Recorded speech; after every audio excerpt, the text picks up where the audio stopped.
How exactly did this all come into fruition? Was it an idea for a long time? Well, the script actually won a screenplay contest at Shriek Fest, a film festival in Los Angeles in 2015. And the original writer, Mark Steensland, and the fest director there, Denise Gossett, Mhm. reached out to me because they heard I was producing movies or had started to. I had produced Beyond the Gates by that point. This was almost 5 years ago. Wow. And they thought it might be a good vehicle for me.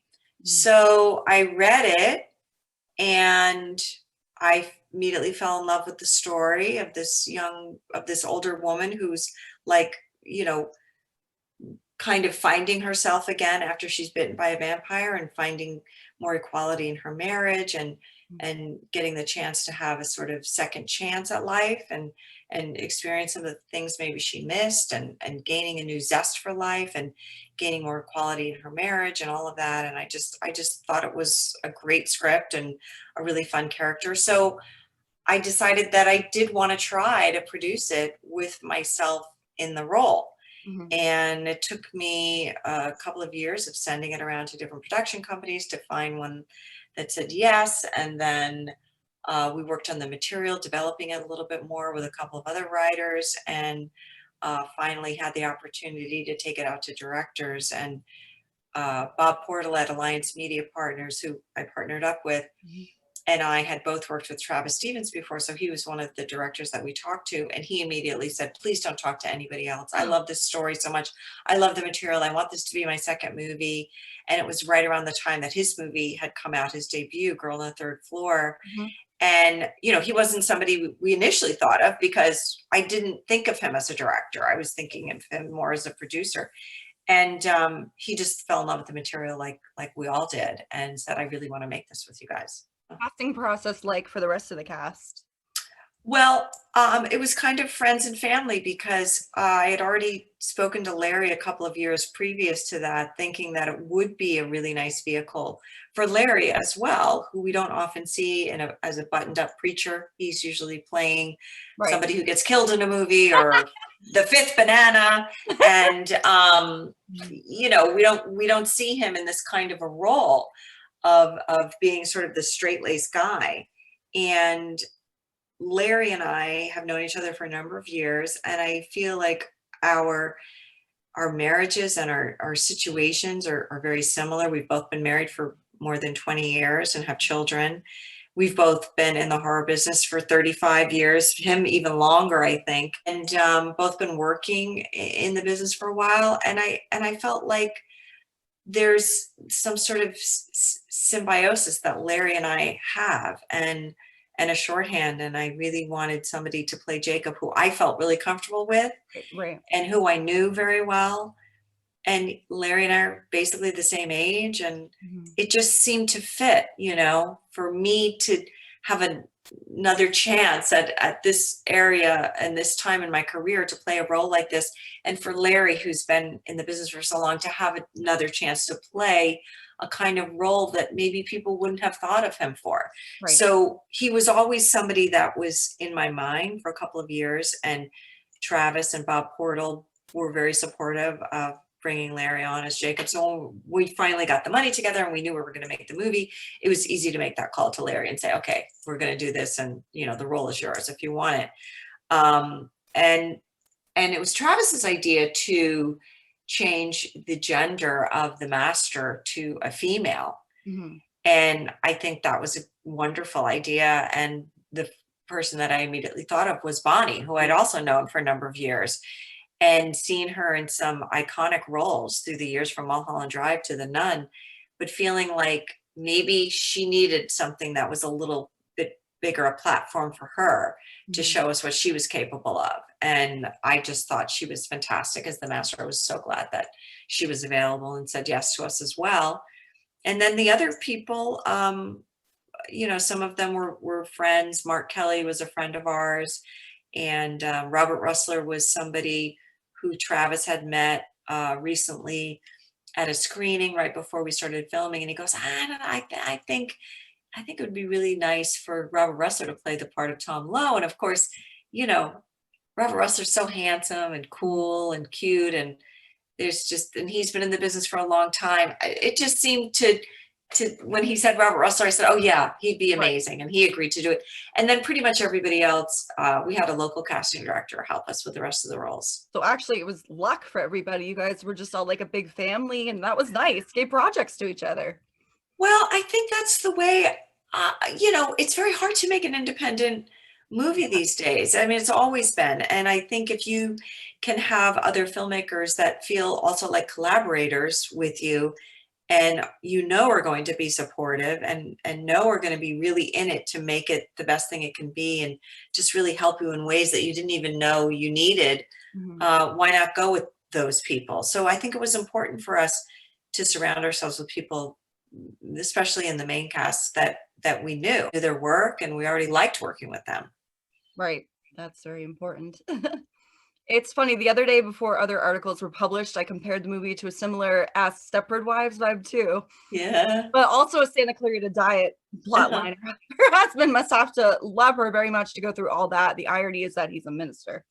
Yes, right. I know. So funny, right?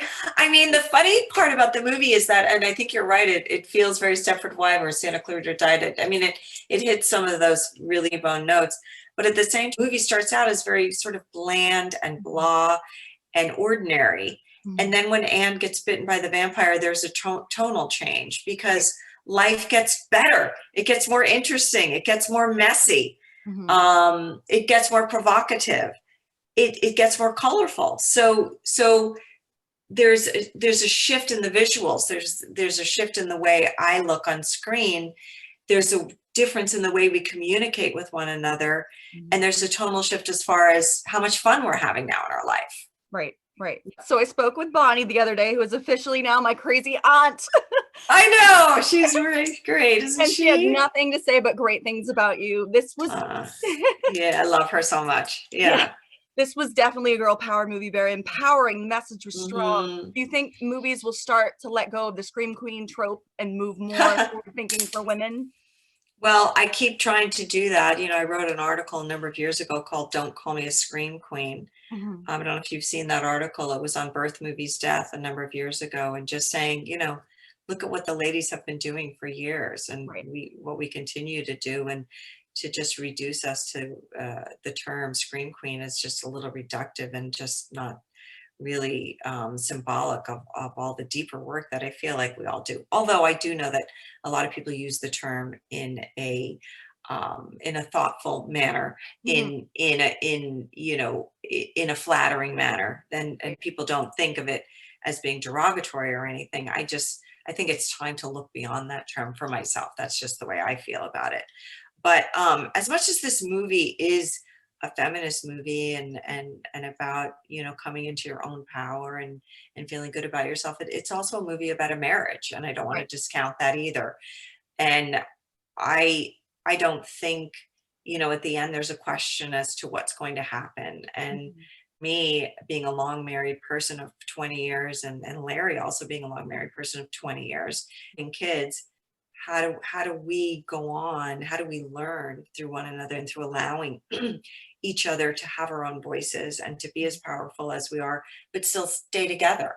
It doesn't mean that I have to make you completely wrong for the way you feel, but can we evolve together? And I think as much as Anne transforms in the movie, I think that Jacob transforms as well, and also finds out who he is on a deeper level in ways, and communicating with his wife in ways that maybe he'd never done before in his life. Oh yeah, there's a definite shift there, because at the very beginning you hear him, doing the verses and everything, and it's sort of like everyday thing, By rote. Right. And then you start to see him shift, and the dynamics between the two are like, okay, let's work together rather than just exist. Exactly. Very well said. Yeah. Thank you. Any plans for a sequel, or is it pretty much cut and dry? Oh no, we're talking about it already. All We'll right. see what the response is. But if the response is great, there's a possibility you might see what happens to Jacob and Anne beyond the end of the movie. Kids. Yeah. Well, we'll have to bite a couple of them. Like in Anne Rice's interview with the vampire. Yeah. Right, for sure. Yeah.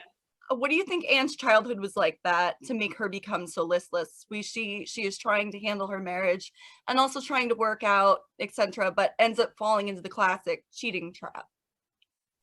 Well, she doesn't Right. really cheat because she makes a decision at the end, no, I can't do this, but Yeah. she's tempted. Like we're all tempted. We all have thoughts in our minds that we don't share with others.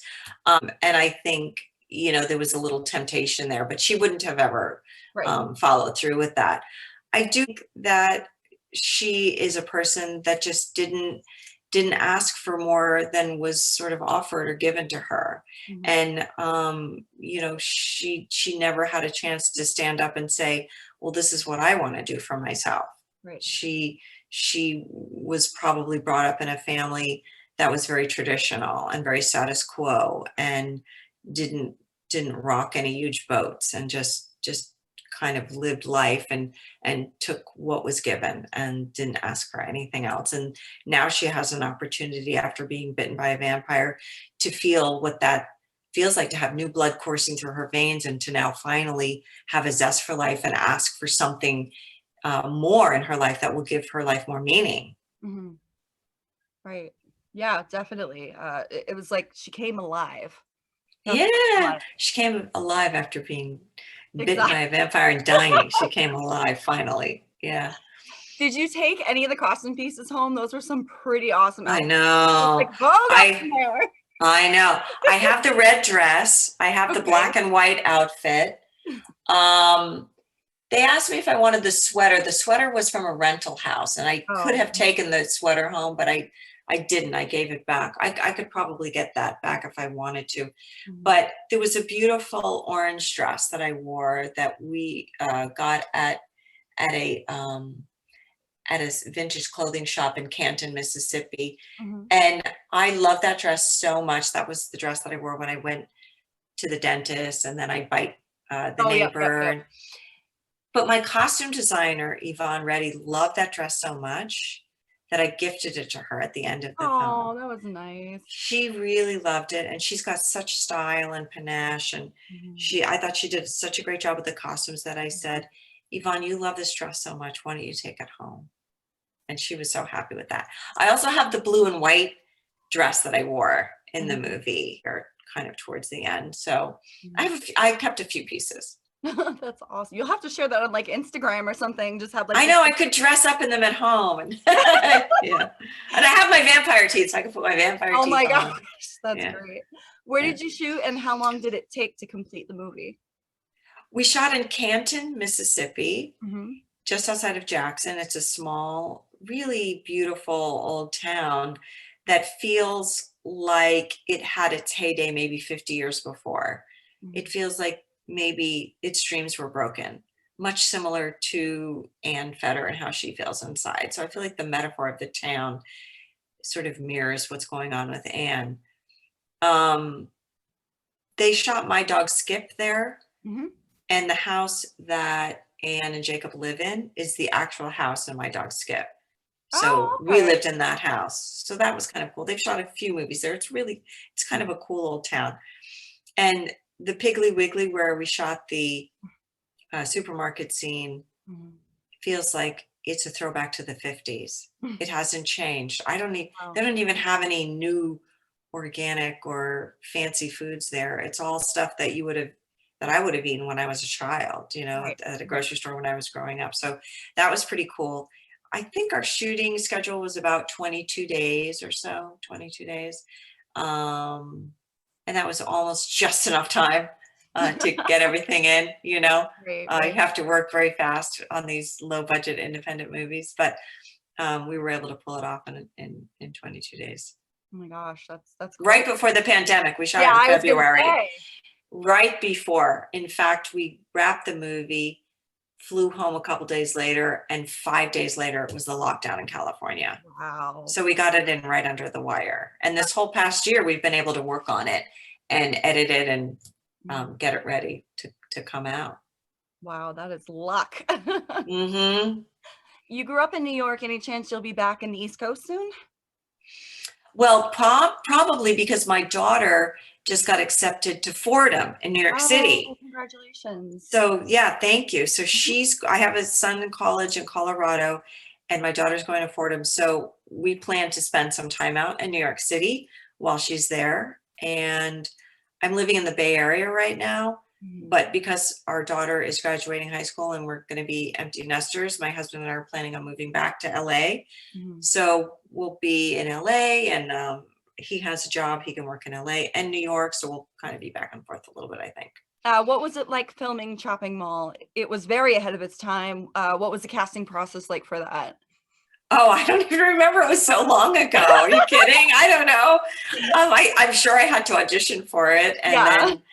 then met Jim Wynorski, and then was able to do the film and get cast in it. I mean, it was over 35 years ago. Mhm. Um, the thing I remember most from that movie was how fun it was working with all those young people, filming nights at a mall, and I met one of my best friends, Kelly Maroney, on that Mhm. film, and we're really good friends to this day. So I have a fondness for that movie always. What was your favorite horror movie? All-time horror movie? I kind of, there's like three that I really love, and every once in a while, they shift positions. Mhm. I mostly go between the Texas Chainsaw Massacre, Rosemary's Baby, and The Shining. I think those are my favorites. I just, I think the character studies of The Shining and Jack Nicholson's character is just so compelling, Mhm. and just so thoughtful, and the visuals in that movie are so amazing and still hold up to this day. And of course, that original story from Stephen King is so frightening. Right. So that's one of my favorites. And Rosemary's Baby, just because I think it was just a beautiful film and shot so cool, and the acting is so amazing. Mhm. And the Texas Chainsaw Massacre, because, well, it feels like a home movie, I guess. It feels like it could really happen. And it was so scary and so ahead of its time, because speaking of ahead of its time, there's no blood in that film. Right. And Right. it's just all really, really just devastatingly scary. It's probably the scariest movie I've ever seen.